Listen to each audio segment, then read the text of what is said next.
ಆತ್ಮೀಯ ಕೇಳುಗರಿಗೆ ನಮಸ್ಕಾರ. ತಮ್ಮೆಲ್ಲರಿಗೂ ರಾಮಾಯಣ ಕಥಾ ಸಂಚಿಕೆಗೆ ಆತ್ಮೀಯವಾದ ಸ್ವಾಗತ. ಹಿಂದಿನ ಸಂಚಿಕೆಯಲ್ಲಿ ನಾವು ದಶರಥನ ಮರಣ ಹಾಗೂ ಭರತನ ಆಗಮನದ ಬಗ್ಗೆ ತಿಳಿದಿದ್ದೆವು. ಇಂದಿನ ಸಂಚಿಕೆಯಲ್ಲಿ ರಾಮ ಭರತರ ಸಮಾಗಮದ ಕುರಿತು ತಿಳಿಯೋಣ. ಭರತ ಶ್ರೀರಾಮನ ಕಾಲಿಗೆ ಬಿದ್ದು ಅವನನ್ನ ಒಲಿಸಿ ಅಯೋಧ್ಯೆಗೆ ಮರಳಿ ಕರ್ತೇನಂತ ಹೇಳಿದಾಗ ರಾಮನ ದರ್ಶನವನ್ನ ನಿರೀಕ್ಷಿಸ್ತಾ ಇದ್ದರು ಭರತನನ್ನ ಅನುಸರಿಸಲು. ತಮಸಾ ನದಿಯನ್ನ ದಾಟಿ ಅಡವಿಯ ಮಾರ್ಗದಲ್ಲಿ ಭರತ ಮಹಾಪರಿವಾರದೊಂದಿಗೆ ಹೊರಟಿದ್ದ. 60,000 ರಥಗಳು, ಲಕ್ಷ ಲಕ್ಷ ಸಂಖ್ಯೆಯಲ್ಲಿ ವೀರ ಭಟರು, ಪುರಜನರು ಬಂದಿತು. ಗಂಗಾ ತೀರದಲ್ಲಿರುವ ಶೃಂಗಬೇರಪುರದ ಬೇಡರ ರಾಜ ಗುಹ ಅಯೋಧ್ಯೆಯ ಸೇನೆಗೆ ಈ ಕಡೆ ಬರ್ತಾ ಇದೆ. ಭರತ ಯಾಕೆ ಬರ್ತಾ ಇದ್ದಾನೆ? ರಾಮನಿಗೇನಾದರೂ ತೊಂದರೆಯನ್ನುಂಟು ಮಾಡಲಿಕ್ಕೆ ಇರಬಹುದಾ ಅಂತ ಹೇಳಿ ಮನದಲ್ಲಿ ಯೋಚಿಸ್ತಾ ಇದ್ದ. ಭರತನನ್ನು ಸ್ವಾಗತಿಸಿದ. ಭರತ ಗುಹನ ಬಳಿಗೆ ಬಂದು ವನವಾಸಕ್ಕೆ ಹೊರಟ ರಾಮನು ಮೊದಲ ದಿನವನ್ನ ಇಲ್ಲಿಗೆ ತಲುಪುವಷ್ಟರಲ್ಲಿ ಕಳೆದು ರಾತ್ರಿ ಇಲ್ಲಿಯೇ ಇದ್ದನಂತ ಕೇಳ್ದ. ದಯಮಾಡಿ ರಾಮನೆಲ್ಲಿದ್ದಾನೆಂದು ತಿಳಿಸು ಅಂತ ಗುಹನನ್ನ ಅಂಗಲಾಚಿ ಬೇಡ. ಭರತನ ರೀತಿ ನೀತಿಗಳನ್ನು ಗಮನಿಸಿದ ಗುಹ ಭರತನಿಗೆ ರಾಮನಲ್ಲಿರುವ ಪ್ರೀತಿ ಭಕ್ತಿಯ ಅರಿವಾಯಿತು. ಭರತಕುಮಾರ, ಸೀತಾ, ರಾಮ, ಲಕ್ಷ್ಮಣರು ಆ ರಾತ್ರಿ ನಾನು ಕೊಟ್ಟ ಹಣ್ಣು ಹಂಪಲು, ಗಡ್ಡೆ ಗಣಸು ಏನನ್ನೂ ಕೂಡ ಸೇವಿಸಲಿಲ್ಲ. ಕೇವಲ ಗಂಗಾ ಜಲವನ್ನು ಕುಡಿದು ನಾನು ಕೊಟ್ಟ ಹಂಸತುಲಕ ತಾತ್ಪರದ ಮೇಲೆ ಮಲಗದೆ ಎಲ್ಲರೂ ಚಾಪೆಯ ಮೇಲೆ ಮಲಗಿದರು. ಲಕ್ಷ್ಮಣನು ರಾತ್ರಿಯೆಲ್ಲ ಕಾವಲಿದ್ದು ಅಣ್ಣ ಅತ್ತಿಗೆಯರನ್ನು ರಕ್ಷಿಸಿದರು ಅಂದಾಗ ಭರತನಿಗೆ ಲಕ್ಷ್ಮಣನ ಮೇಲೆ ಅಭಿಮಾನವನಿಸಿತು. ಭರತ ಅಲ್ಲಿಯೇ ವಿಶ್ರಮಿಸಿ ಬೆಳಿಗ್ಗೆ ಎದ್ದು ಗುಹನನ್ನ ಕಂಡು ಮುಂದೆ ಹೋಗಲಿಕ್ಕೆ ಮಾರ್ಗವನ್ನು ತೋರಿಸಂತ ಹೇಳಿ ಕೇಳಿದ. ಗುಹ 500 ದೋಣಿಗಳನ್ನು ಸಿದ್ಧಪಡಿಸಿ ಭರತನ ಪರಿವಾರದವರನ್ನು ಗಂಗಾ ನದಿಯ ಆಚೆಯ ದಡಕ್ಕೆ ತಲುಪಿಸುವ ವ್ಯವಸ್ಥೆಯನ್ನು ಮಾಡಿದ. ಗುಹ ದೋಣಿಗಳಿಗೆ ಗಂಟೆಗಳನ್ನು, ಪತಾಕೆಗಳನ್ನು ಕಟ್ಟ. ಹೀಗೆ ಹಲವಾರು ದೋಣಿ ತೆಪ್ಪಗಳಲ್ಲಿ ಭರತನ ಪರಿವಾರದವರು ಗಂಗಾ ನದಿಯನ್ನು ದಾಟಿದರು. ಪ್ರಯಾಗ ಕ್ಷೇತ್ರಕ್ಕೆ ಬಂದು ತಲುಪಿದ ನಂತರದಲ್ಲಿ ಭರತ ಸಕಲ ಸೇನೆಯನ್ನು ವಿಶ್ರಮಿಸುವಂತೆ ತಿಳಿಸಿ ಸನಿಹದಲ್ಲಿದ್ದ ಭರದ್ವಾಜರ ಆಶ್ರಮಕ್ಕೆ ಬಂದ. ತಲೆಯ ಮೇಲಿರುವ ಕಿರೀಟವನ್ನು, ಉತ್ತಮ ವಸ್ತ್ರಗಳನ್ನು ಬದಲಿಸಿ ನಾರು ಮಡಿಯುಟ್ಟು ಭರದ್ವಾಜರ ಆಶ್ರಮವನ್ನು ಪ್ರವೇಶಿಸಿದ. ಸಂಗಡ ಕೇವಲ ವಸಿಷ್ಠರನ್ನು ಮಾತ್ರವೇ ಕರೆದೊಯ್ದ. ಭರದ್ವಾಜ ಮಹರ್ಷಿಗಳು ವಸಿಷ್ಠರನ್ನ ಭರತನನ್ನು ಸ್ವಾಗತಿಸಿ ಕ್ಷೇಮ ಸಮಾಚಾರವನ್ನು ಕೇಳಿದ.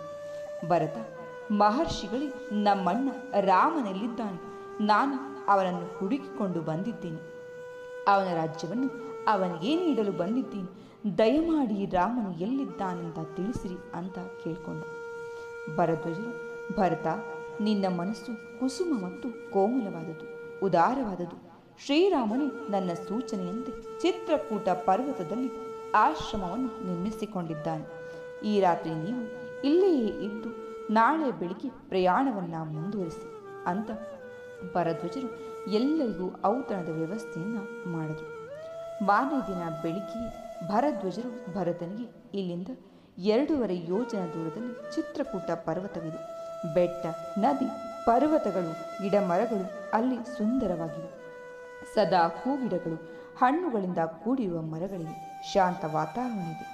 ರಾಮನು ಸೀತಾ ಲಕ್ಷ್ಮಣರೊಂದಿಗೆ ಅಲ್ಲಿ ಪರ್ಣಕುಟೀರದಲ್ಲಿದ್ದಾನೆ. ನೀವಿನ್ನು ಹೊರಡಿ, ನಿಮಗೆ ಮಂಗಳವಾಗಲಿ ಎಂದು ಆಶೀರ್ವಾದ ಮಾಡಿ ಕಳುಹಿಸಿದರು. ಭರತನು ಸಮಸ್ತ ಸೇನೆ ಮತ್ತು ಪರಿವಾರದವರೊಂದಿಗೆ ಚಿತ್ರಕೂಟ ಪರ್ವತದ ಕಡೆಗೆ ಸಾಗಿದನು.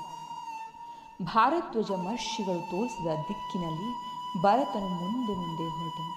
ಮಂದಾಕಿನಿ ನದಿಯನ್ನು ಕಂಡಾಗ ಭರದ್ವಾಜರು ಸೂಚಿಸಿದ ಪ್ರದೇಶವು ಇದೇ ಆಗಿರಬಹುದು. ಇಲ್ಲಿ ಸುಂದರ ಹೂಗಳಿರುವ ಮರಗಳು, ಸ್ವತಂತ್ರವಾಗಿ ಸಂತಸದಿಂದ ಓಡಾಡುವ ಮೃಗಗಳ ಸಮೂಹ, ನಾಟ್ಯ ಮಾಡುತ್ತಿರುವ ನವಿಲುಗಳು. ಈ ಸ್ಥಳವು ಸ್ವರ್ಗಕ್ಕೆ ಸಮಾನವಾಗಿದೆ. ಸೇನೆಯು ಇಲ್ಲಿಯೇ ಇರಲಿ. ಸೈನಿಕರಲ್ಲಿ ಕೆಲವರು ಶ್ರೀರಾಮ, ಸೀತಾ, ಲಕ್ಷ್ಮಣನನ್ನು ಹುಡುಕುವ ಕಾರ್ಯ ಮಾಡಲಿ ಎಂದು ಸೇನೆಯನ್ನು ಅಲ್ಲಿಯೇ ನಿಲ್ಲಿಸಿದ ಭರತ.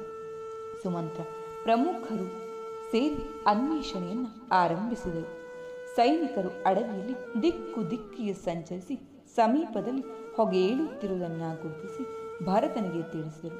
ನನ್ನಣ್ಣ ಇಲ್ಲಿಯೇ ಇರಬಹುದು ಎಂದು ಲಘು ಬಗೆಯಿಂದ ಭರತನು ಆ ಕಡೆಗೆ ನಡೆದನು. ಅದೇ ಸಮಯದಲ್ಲಿ ಒಂದೇ ಸಮಯ ಮೃಗಗಳು ಪಕ್ಷಿಗಳು ದಿಕ್ಕು ಪಾಲಾಗಿ ಓಡಾಡಲು ಆರಂಭಿಸಿದವು. ಹಾರಾಡಿದವು. ವನದಲ್ಲಿ ಶಾಂತತೆ ಭಂಗವಾಯಿತು. ರಾಮನು, ಲಕ್ಷ್ಮಣ, ಈ ಪ್ರಾಣಿಗಳು ಹೀಗೇಕೆ ಹೆದರಿಕೆಯಿಂದ ಓಡುತ್ತಿವೆ? ಬೇಟೆಗಾರರು ಬಂದಿದ್ದಾರೋ ನೋಡು ಅಂತ ಹೇಳಿ ಇತ್ತ ಕಡೆ ಹೇಳಿದ. ಲಕ್ಷ್ಮಣ ಒಂದು ದೊಡ್ಡ ಮರವನ್ನೇರಿ ಸುತ್ತಲೂ ವೀಕ್ಷಿಸಿದಾಗ ಅಯೋಧ್ಯೆಯ ಸೇನೆಯ ಪತಾಕೆಗಳನ್ನು ಕಂಡು ಇಳಿದು ಬಂದ. ಅಣ್ಣ, ಅಯೋಧ್ಯೆಯ ಸೇನೆ ಈ ಕಡೆಗೆ ಬರುತ್ತಲಿದೆ. ಭರತನು ಸೇನೆಯೊಂದಿಗೆ ಬರುತ್ತಿದ್ದಾನೆ. ಅವನ ತಾಯಿ ಕೈಕೇಯಿ ನಮ್ಮನ್ನ ಅಡವಿಗೆ ಹೊರಡಿಸಿದಳು. ಈಗ ಭರತನು ನಮ್ಮ ಮೇಲೆ ಆಕ್ರಮಣ ಮಾಡಲು ಬಂದಂತಿದೆ. ನೀನು ನನಗೆ ಅನುಮತಿಯನ್ನ ಕೊಡು. ಅಯೋಧ್ಯೆಯ ಸೇನೆಯನ್ನ ಓಡಿಸಿ ಭರತನನ್ನ ಸಹ ಸೋಲಿಸುತ್ತೇನೆ. ರಾಜ್ಯವನ್ನ ಪಡೆದರೂ ಭರತ ಕೈಕೇಯಿಯ ಸೇಡಿನ ಭಾವನೆ ಇನ್ನೂ ಇಂಗಿಲ್ಲ. ನನಗೆ ಅನುಮತಿ ಕೊಡು ಅಂತ ಖಡ್ಗಧಾರಿಯಾಗಿ ರಾಮನೆದುರಿಗೆ ಬಂದು ಲಕ್ಷ್ಮಣ ಗರ್ಜಿಸಿದ.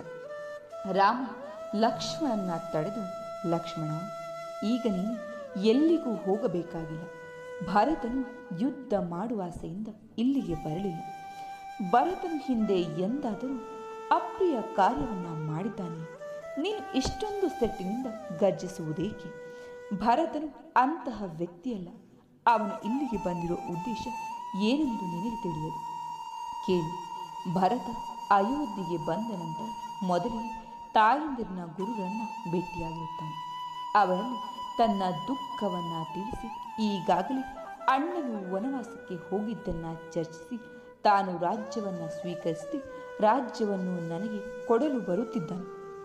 ಒಂದು ವೇಳೆ ರಾಜ್ಯದಾಸೆಯಿಂದ ನೀನು ಹೀಗೆ ಅವನೊಂದಿಗೆ ಕಾದಾಡಲು ಹೊರಟಿರುವೆಯಾದರೆ ಭರತನನ್ನು ಕಂಡು ರಾಜ್ಯವನ್ನು ನಿನಗೆ ಕೊಡಿಸುತ್ತೇನೆ. ಧನಸ್ಸು ಬಾಣ ಖಡ್ಗಗಳಿಗೆ ಈಗ ಕೆಲಸವಿಲ್ಲ. ಭರತನ ಮನಸ್ಸು ನಿನಗೆ ತಿಳಿಯದೆ ಅತ್ಯಂತ ದುಃಖದಿಂದ ನಮ್ಮ ಬಳಿಗೆ ಬಂದಿರುವ ಭರತನನ್ನು ಸ್ವಾಗತಿಸೋಣ. ಭರತನು ನಮ್ಮನ್ನ ಮತ್ತೆ ಅಯೋಧ್ಯೆಗೆ ಕರೆದೊಯ್ಯಲೆಂದೇ ಇಲ್ಲಿಗೆ ಬಂದಿದ್ದಾನೆ ಅಂತ ರಾಮ ಭರತನ ಬರುವಿಕೆಯ ಕಾರಣಗಳನ್ನು ಲಕ್ಷ್ಮಣನಿಗೆ ಹೇಳಿದ. ಅಕಾರಣವಾಗಿ ಭರತನ ಮೇಲೆ ಸಂಶಯ ಪಟ್ಟನಲ್ಲ ಅಂತ ಹೇಳಿ ಲಕ್ಷ್ಮಣ ನಾಚಿಕೆಯಿಂದ ತಲೆ ತಗ್ಗಿಸಿದ. ರಾಮ ಭರತನನ್ನ ನಿರೀಕ್ಷಿಸುತ್ತಲಿದ್ದ. ಭರತ ದೂರದಿಂದಲೇ ರಾಮನನ್ನ ಕಂಡಾಗ ಓಡುತ್ತಾ ಬಂದು ರಾಮನ ಪಾದದಲ್ಲಿ ಬಿದ್ದ. ಉದ್ವೇಗದಿಂದ ಭರತ ರಾಮನಿಗೆ ಏನು ಮಾತನಾಡಲಾಗಲಿಲ್ಲ. ಭರತನನ್ನ ಹಿಡಿದೆತ್ತಿ ಅಪ್ಪಿಕೊಂಡು ರಾಮ ಆನಂದದಿಂದ ಕಣ್ಣೀರನ್ನ ಸುರಿಸತೊಡಗಿದ. ಭರತನಿಗೆ ಸಂತೋಷ, ದುಃಖ, ಅಳು, ಉದ್ವೇಗ ಎಲ್ಲವೂ ಒಮ್ಮೆಗೆ ಉಂಟಾಗುತ್ತಲಿದ್ದವು. ಅಣ್ಣ ಎಂದವನೇ ಕಣ್ಣೀರು ಸುರಿಸತೊಡಗಿದ. ಅತ್ಯಂತ ದುಃಖ ಆವೇಗದಿಂದ ಭರತ ಮೂರ್ಛೆ ಹೊಂದ. ರಾಮ ಭರತನನ್ನ ಸಮಾಧಾನ ಪಡಿಸುತ್ತಲಿರುವಾಗ ಸುಮಂತ್ರ ವಸಿಷ್ಠರು ಅಲ್ಲಿಗೆ ಬಂದರು. ರಾಮ ವಸಿಷ್ಠರನ್ನ ವಂದಿಸಿದ. ಸುಮಂತ್ರನನ್ನ ವಂದಿಸಿ ನಾರುಮರಿಯನ್ನುಟ್ಟು ತಪಸ್ವಿಯಂತಿದ್ದ ಭರತನನ್ನೇ ನೋಡುತ್ತಾ ನಿಂತಿದ್ದ. ಭರತ, ಇದೇನು ನಿನ್ನ ರೂಪ? ನೀನೇಕೆ ಕಾಡಿಗೆ ಬಂದಿ? ತಂದೆಯು ಕ್ಷೇಮವಾಗಿದ್ದೇವೆ, ತಾಯಂದಿರು ಕ್ಷೇಮವಿ, ಅಯೋಧ್ಯೆಯ ಪ್ರಜೆಗಳು ಕ್ಷೇಮದಿಂದ ಇದ್ದಾರೆ. ನೀನು ಅವರನ್ನೆಲ್ಲ ಚೆನ್ನಾಗಿ ನೋಡಿಕೊಳ್ಳುತ್ತಿರುವೆಯಾ ಎಂದು ಕೇಳಿದ. ಭರತ ಗದ್ಗದ ಕಂಠದಿಂದ, ಅಣ್ಣ, ಇನ್ನೆಲ್ಲಿ ನಮ್ಮ ತಂದೆಯವರು? ನಿನ್ನ ವಿಯೋಗವನ್ನ ಸಹಿಸಲಾರದೆ ದಶರಥ ಮಹಾರಾಜರು ನಮ್ಮ ತಂದೆ ಸ್ವರ್ಗಸ್ಥರಾದರು ಅಂತ ಒಂದೇ ಉಸಿರಿನಲ್ಲಿ ಹೇಳಿದರು.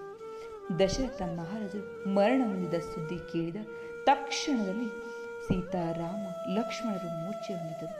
ಅಲ್ಲಿರುವ ಎಲ್ಲರೂ ಸೀತಾರಾಮ ಲಕ್ಷ್ಮಣನ ಶೈತ್ಯೋಪಚಾರದಿಂದ ಸಾಂತ್ವನಗೊಳಿಸಲು ಪ್ರಯತ್ನಿಸಿದರು. ಒಂದು ಕ್ಷಣದಲ್ಲಿ ಎಲ್ಲರೂ ದಿಗ್ಮೂಢರಾದರು.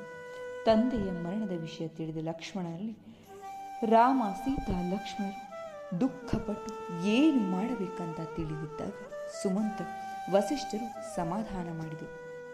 ಶ್ರೀರಾಮ ಲಕ್ಷ್ಮಣರು ನದಿಗೆ ಹೋಗಿ ತಂದೆಯವರ ನೆನಪಿನಲ್ಲಿ ತರ್ಪಣೆ ಬಿಟ್ಟರು. ರಾಮ, ನಮ್ಮ ತಂದೆಯವರಿಗೆ ಎಂತಹ ಅಕಾಲ ಮರಣ ಬಂದಿತ್ತು ಅಂತ ಅವರ ಆತ್ಮಕ್ಕೆ ಶಾಂತಿ ಸಿಗಲೆಂದು ಪ್ರಾರ್ಥಿಸಿದ. ಲಕ್ಷ್ಮಣನು ಸಹ ರಾಮನಂತೆ ತರ್ಪಣೆ ಬಿಟ್ಟು ತಂದೆಯ ಆತ್ಮಕ್ಕೆ ಶಾಂತಿ ಸಿಗುವಂತೆ ಬೇಡಿದ. ವಸಿಷ್ಠ ಮತ್ತು ಸುಮಂತ್ರರು ರಾಮ ಸೀತಾ ಲಕ್ಷ್ಮಣರನ್ನು ಕರೆತಂದು ಮರದ ನೆರಳಿನಲ್ಲಿ ಕುಳ್ಳಿಸಿದರು. ರಾಮ, ಗುರುಗಳೇ, ಮಂತ್ರಿಗಳೇ, ನಮ್ಮ ತಂದೆಯ ಹೇಗೆ ಮರಣ ಹೊಂದಿದೆ? ಅವರ ಕೊನೆ ಕಾಲದಲ್ಲಿ ಏನು ಬಯಸಿದ್ದರು? ಪ್ರೀತಿಯಿಂದ ನಮ್ಮನ್ನೆಲ್ಲ ಬೆಳೆಸಿ ಸಂತೋಷಪಟ್ಟ ತಂದೆಯು ಇನ್ನಿಲ್ಲವಾದರೆ ಅಂತ ದುಃಖಿಸಿದ. ಮಂತ್ರಿ ಸುಮಂತ್ರನು, ರಾಮ, ದಶರಥ ಮಹಾರಾಜರಿಗೆ ನಿಮ್ಮ ಚಿಂತೆಯೇ ಬಹಳವಾಗಿತ್ತು. ತನ್ನ ಕಾರಣವೆಂದರೆ ಮಕ್ಕಳು ಸೊಸೆ ಅಡವಿಯಲ್ಲಿ ಕಷ್ಟಪಡುವಂತಾಯಿತಿ ಅಂತ ಒಂದೇ ಸಮಯ ದುಃಖಿಸಿದರು. ನಾನು ನಿಮ್ಮನ್ನು ಗಂಗಾ ತೀರದಲ್ಲಿ ಬಿಟ್ಟು ಹೋದ ನಂತರದಲ್ಲಿ ನಿಮ್ಮ ಬಗ್ಗೆ ಕೇಳಿ ತಿಳಿದರು. ಇನ್ನಷ್ಟು ಅವರ ದುಃಖ ಹೆಚ್ಚಾಯಿತು. ರಾಮ ರಾಮ ಎನ್ನುತ್ತಲೇ ದಶರಥ ಮಹಾರಾಜರು ಸ್ವರ್ಗಸ್ಥರಾದರು ಅಂತ ತಿಳಿಸಿದ. ರಾಮ, ತಮ್ಮ ತಂದೆಯವರು ಅಕಾಲ ಮರಣವನ್ನು ಹೊಂದಿರುವುದು ನಮ್ಮ ದುರ್ದಯವೇ ಸರಿ. ಆದರೆ ವಿಧಿಲಿಖಿತವನ್ನು ಯಾರು ತಾನೇ ಬದಲಿಸಲು ಶಕ್ತರು? ನಿನ್ನ ತಾಯಿಯನ್ನು ನಿಂದಿಸಬೇಡ. ಇಕ್ಷ್ವಾಕು ವಂಶದ ರಾಜಕುಮಾರನಾದ ನಿನ್ನ ಮೇಲೆ ಜವಾಬ್ದಾರಿ ಬಹಳವಿದೆ. ದಶರಥ ಮಹಾರಾಜ ನಂತರದಲ್ಲಿ ನೀನೇ ಅಯೋಧ್ಯೆಯ ಆಡಳಿತವನ್ನು ನೋಡಿಕೊಳ್ಳಬೇಕು. ತಂದೆಯವರು ಮಾತು ಕೊಟ್ಟಂತೆ ಪ್ರಜೆಗಳನ್ನು ಕಾಪಾಡಿ ರಘುರಾಜರ ವಂಶವನ್ನು ಬೆಳಗಿಸಬೇಕಾದುದು ನಿನ್ನ ಕರ್ತವ್ಯವಾಗಿದೆ ಅಂತ ಹೇಳಿದ. ತಮ್ಮ ಭರತ, ಪ್ರಜೆಗಳೆಲ್ಲ ಹೇಗಿದ್ದಾರೆ? ನೀನು ಎಲ್ಲರನ್ನ ಪ್ರೀತಿಯಿಂದ ಗೌರವದಿಂದ ನೋಡಿಕೊಳ್ಳುತ್ತಿರುವೆಯಲ್ಲವೇ? ನಾನು ವನವಾಸಕ್ಕೆ ಹೋಗಬೇಕೆಂದು ಸಹ ವಿಧಿಲಿಖಿತವೇ ಆಗಿದೆ. ಆದುದರಿಂದ ನಡೆದು ಹೋದ ಘಟನೆಯನ್ನು ಮತ್ತೆ ಮತ್ತೆ ಚಿಂತಿಸುತ್ತಿರಬೇಡ. ಕರ್ತವ್ಯವನ್ನು ನಿರ್ವಹಿಸು. ಇದೇನು, ನೀನು ಸಹ ಜಟಾಧಾರಿಯಾಗಿ ನಾರು ಮಡಿಯನ್ನುಟ್ಟು ಬಂದಿರುವೆ. ದಶರಥ ಮಹಾರಾಜನಿಗೆ ಸಂತೃಪ್ತಿ ಉಂಟಾಗಬೇಕೆಂದರೆ ನೀನು ರಾಜ್ಯವನ್ನು ಪಾಲಿಸು. ಅದು ನಿನ್ನ ಪಾಲಿಗೆ ಬಂದ ಪಿತೃವಾಕ್ಯ ಪರಿಪಾಲನೆಯಾಗಿದೆ. ಏಳು, ಉತ್ತಮ ರಾಜನಾಗಿ ಆ ಆಡಳಿತವನ್ನು ನೋಡಿಕೊ ಎಂದು ರಾಮ ಭರತನನ್ನು ಸಮಾಧಾನಪಡಿಸಿದ. ಆತ್ಮೀಯರೇ, ಇಂದಿನ ಸಂಚಿಕೆ ಇಲ್ಲಿಗೆ ಮುಕ್ತಾಯವಾಗಿದೆ. ಕೇಳಿದ್ದಕ್ಕೆ ಧನ್ಯವಾದ.